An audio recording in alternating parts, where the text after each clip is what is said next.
Episode 6 में हमने देखा था बालसा बहुत बुरी तरह से जख्मी हो जाती है और बालसा चौगुम को तांडा तक पहुंचने का रास्ता बताती है और उससे हेल्प मांगने को कहती है। चौगुम बालसा के बताए रास्ते में जाता है और उसे तांडा मिल जाता है और तभी तांडा बालसा तक पहुंच जाता है। अब आगे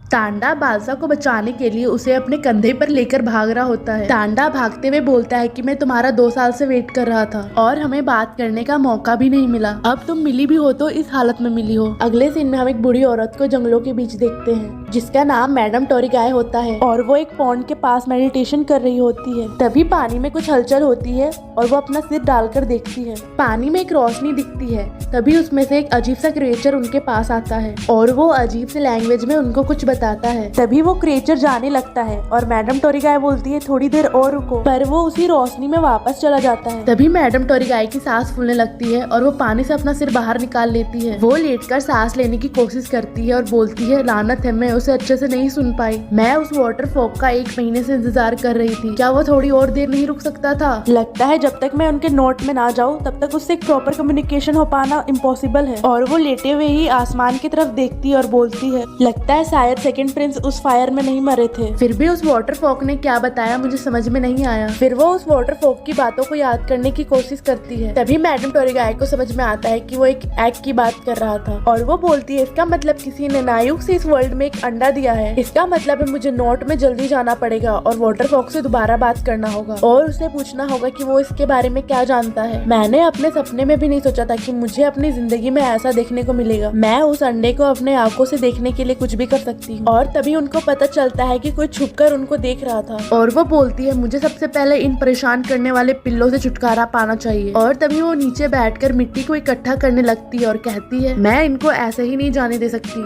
अगर मैंने उस मास्टर स्टार रीडर के भेजे आदमियों को अच्छे से मजा नहीं चखाया तो मुझे चैन की सांस नहीं मिलेगी।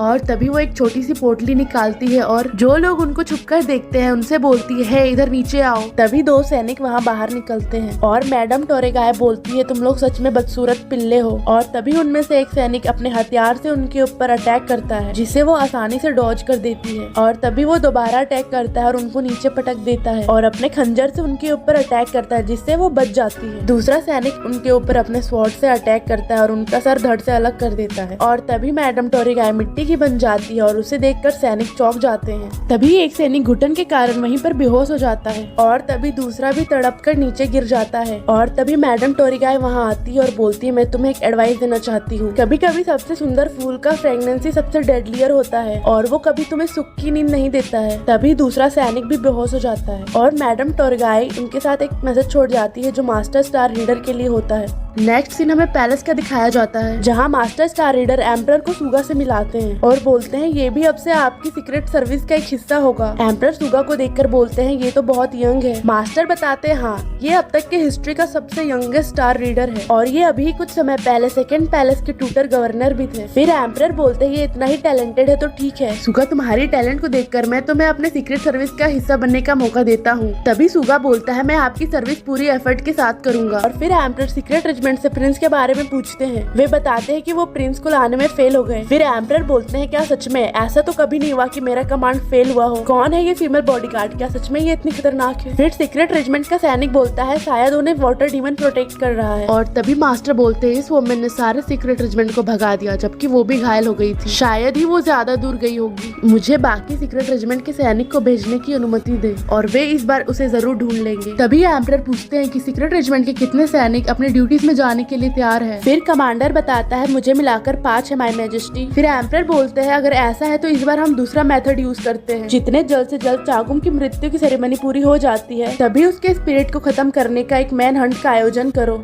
हम एक ट्रूप्स का ग्रुप भेजेंगे जिनको कुछ नहीं पता होगा। जिसने फायर लगाया था उसे ढूंढने के लिए एक ग्रुप को इकट्ठा करो। मोन इसे सीक्रेट में ऑपरेट करने की जिम्मेवारी तुम्हारी होगी। तभी स्टार लीडर बोलते हैं ओके सर। नेक्स्ट सीन में हम प्रिंस सागुम का कमरा देखते हैं जहाँ उनके टीचर खिड़की से चागुम का डेथ सेरेमनी देख रहे होते हैं और वो बोलते हैं कि प्रिंस की बॉडी को दफनाने की तैयारियां परेशानियां हो रही हैं। तभी प्रिंस ओगुम बोलते हैं कि मुझे पता चला है कि चोगुम की बॉडी नहीं मिली थी और फिर भी ये लोग उसे दफनाने की तैयारी कर रहे हैं। क्या सच में चागुम की डेथ हो गई है? तभी उनके टीचर बोलते हैं बॉडी मिली हो या ना मिली हो, सेकंड प्रिंस मर चुके हैं और ये आपको एक्सेप्ट करना पड़ेगा। तभी प्रिंस आगुम पूछता है कि सेकंड क्वीन इनर पैलेस में क्यों शिफ्ट हो गई? अगर चागुम सच में मर गया है तो उनके साथ बहुत बुरा व्यवहार हुआ है। फिर टीचर बोलते हैं वो आप है जो इस कंट्री को रूल करेंगे, इसलिए आपको ऐसे मामलों में चिंता नहीं करना चाहिए। तभी प्रिंस आगुम बोलते हैं कि मेरे छोटे भाई की मदर की चिंता करना क्या गलत बात है? अगर ऐसा है तो एम्परर बनने वाला पत्थर दिल होना चाहिए। यही रीजन है कि मैं चागुम के लिए ऐसी जिंदगी नहीं चाहता था, ना कि ऐसे बेरहमी से भरी जिंदगी। बस उसे खुश होकर खेलते हुए देखना चाहता था। तभी उनके टीचर मास्टर स्टार रीडर और सुगा को सीक्रेट पैलेस में जाते हुए देखते हैं और वो अंदर चले जाते हैं। तभी मास्टर उनके गार्ड को एम्प्टी वेसल बनने के लिए कहते हैं और मास्टर कमांडर से पूछते हैं अब क्या हुआ। कमांडर बताता है कि हमें मैडम टोरेगाय से कुछ अनयूजुअल लेटर मिला है और मुझे नहीं पता कि उसका क्या मतलब है। तभी मास्टर पूछते हैं कि उसके पीछे गए हुए सैनिक भी फेल हो गए क्या, तो ये लेटर क्या है?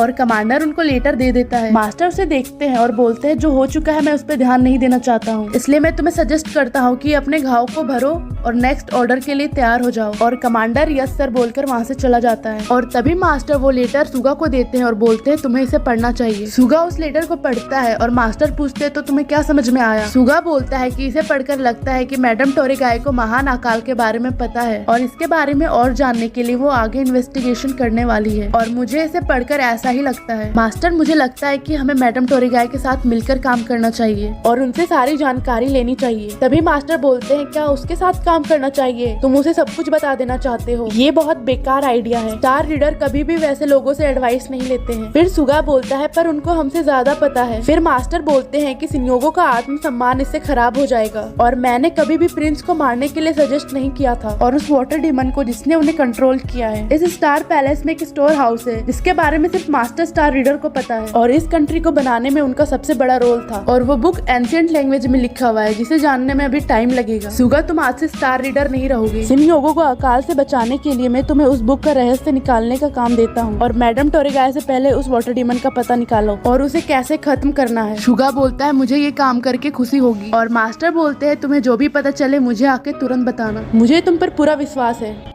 और इसी के साथ ये एपिसोड यहीं पे खत्म होता है।